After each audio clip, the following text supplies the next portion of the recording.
O mundo tem 3 dimensões. E, finalmente, os videogames também. Com a introdução do espaço tridimensional, nós não precisamos mais limitar um espaço virtual. A indústria ficou muito empolgada. Mas junto com a empolgação, veio a polêmica. There are vulnerable children out there who will begin to think about acting them out. O que você faria se alguém te chamasse de maluco? Existe um lado marginal na indústria dos jogos que equivale aos filmes pornôs na indústria do cinema. Eles estão fazendo exatamente o que os produtores de cultura devem fazer. Estão incomodando as pessoas, forçando a barra, estão rompendo o status quo. E, de repente, o mundo mudou em um dia.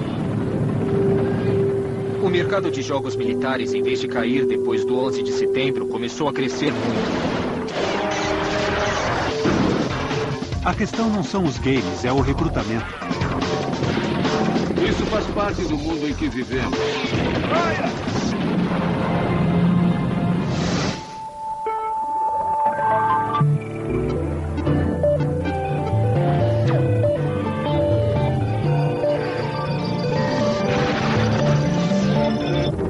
A era do videogame.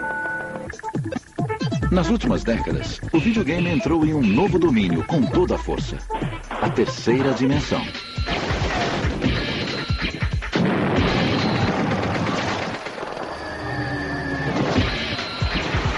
O poder do videogame está na capacidade de mergulhar as pessoas num mundo diferente. A maior mudança dos videogames foi a transição dos gráficos bidimensionais para os tridimensionais.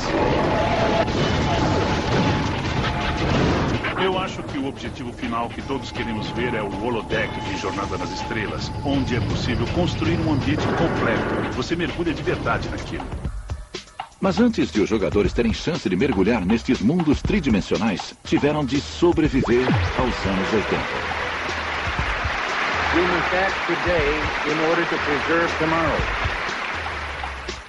Naquela época, o mundo 3D era um terreno rudimentar de linhas verdes, chamadas vetores. O primeiro game a usar essa tecnologia foi o Battlezone da Atari. Todos os outros jogos da época envolviam deslocamentos em 2 dimensões, como o Pac-Man, em que o jogador controlava os movimentos como se estivesse observando do alto. Era como olhar um rato no labirinto. Mas o Battlezone mostrava o ponto de vista da pessoa que atirava. De uma certa forma, ele inaugurou o tiro em primeira pessoa. O jogo tinha muitos admiradores, inclusive o exército norte-americano. Representantes do exército procuraram a Atari para dizer que tinham gostado do Battlezone. Perguntaram se era possível criar um protótipo para ser usado em treinamentos de verdade, com um novo tipo de veículo que depois seria integrado à infantaria blindada Bradley. Os militares acreditavam que era muito importante. Eles reconheceram o potencial do Battlezone, viram que os videogames não eram simples brinquedos. Como envolvia modelagem, essa mesma modelagem usada para entreter poderia ser modificada e usada para ensinar as coisas. Essa foi a primeira de várias colaborações entre a indústria do videogame e as Forças Armadas dos Estados Unidos. A tecnologia 3D do videogame daria mais um grande salto graças a George Lucas. A recém-fundada LucasArts produziu um videogame que finalmente seria capaz de dar asas ao ponto de vista em primeira pessoa. Atenção, piloto, você está entrando na paisagem insólita de Fractalus. Rascal Fractalus, daí vem o nome, foi um dos primeiros jogos a gerar essa experiência tridimensional através de fractais.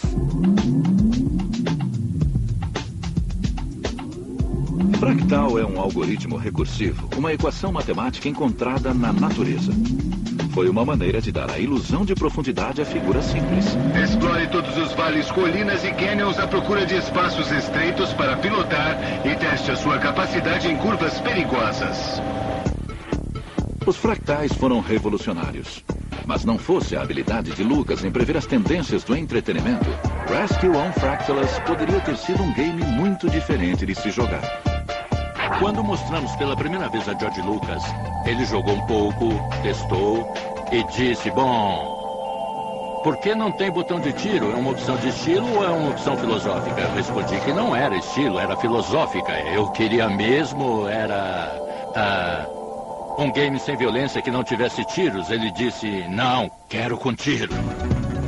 Nave mãe para a Raposa do Espaço, voltamos ao seu setor. Nos anos seguintes, o jogo de tiro em primeira pessoa não incluiria apenas o botão de tiro, mas também impulsionaria os videogames para mundos tridimensionais muito mais avançados. A simplicidade dos games dos anos 80 daria lugar a armas, tiros e violência extrema.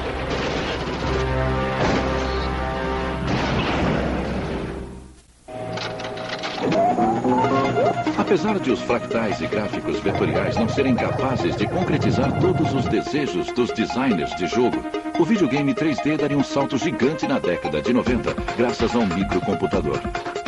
As CPUs já haviam chegado a um ponto em que se podia desenhar muita coisa na tela. Isso interessava aos games. Ninguém queria mais saber de 2D. Nos anos 90 surgiram novas ferramentas. Havia processadores especializados que faziam cálculos com números de ponto flutuante e podiam calcular como a luz interfere em um ambiente.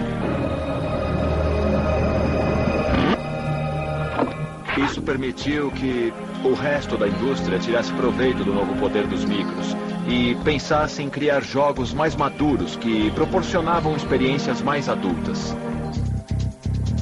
Os novos processadores permitiam que os programadores tivessem poder computacional suficiente para criar um espaço realmente tridimensional. O novo gênero se aproveitou da tecnologia de uma maneira ainda mais explosiva do que o jogo de tiro em primeira pessoa.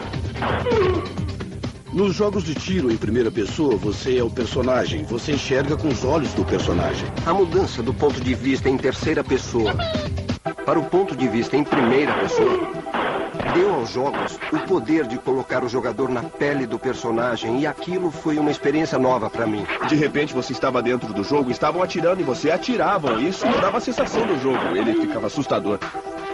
O surgimento do jogo moderno de tiro em primeira pessoa foi com o Castle Wolfenstein 3D.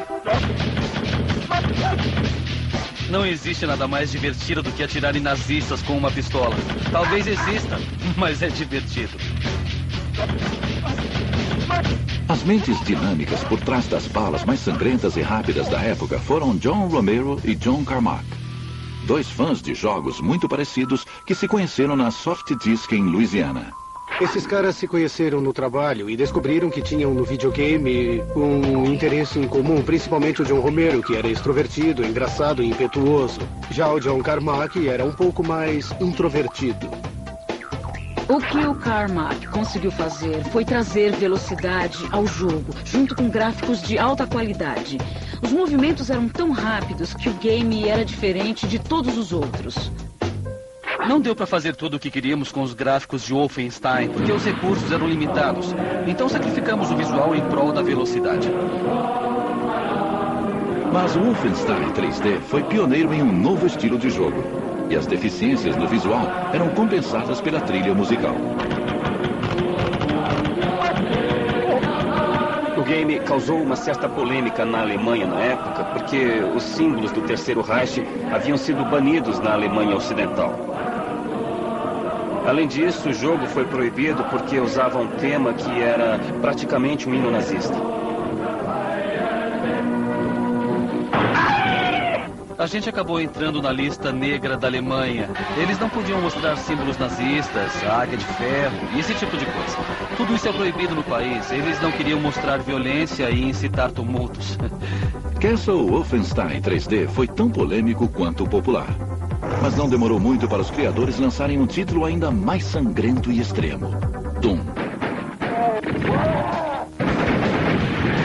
Em 1993, Doom expandiria um mundo virtual que estava prestes a explodir. Doom começou com a tecnologia. O objetivo de Doom era criar um mecanismo muito mais legal do que o de Wolfenstein. Isso incluía pisos com desníveis, tetos com desníveis e diferenças de luz. Em Doom, você é um fuzileiro do espaço que foi sugado para o inferno e precisa lutar contra monstros e vários tipos de inimigos misteriosos. O jogo não oferecia apenas uma qualidade de vídeo superior à de Wolfenstein 3D, mas também mais armas e maneiras melhores de trucidar o inimigo.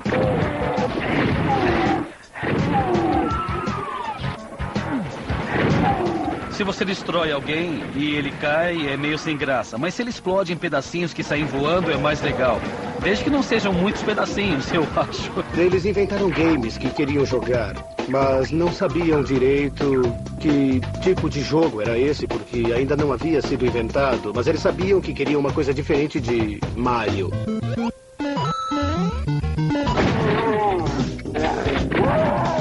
O jogo de tiro em primeira pessoa tinha uma carga de violência e de maldade inerente absolutamente inacreditável.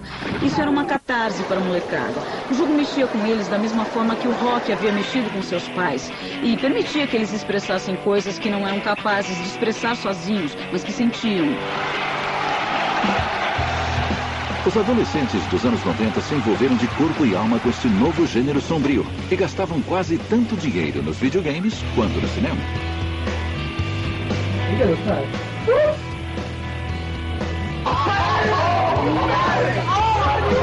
Era meio análogo ao que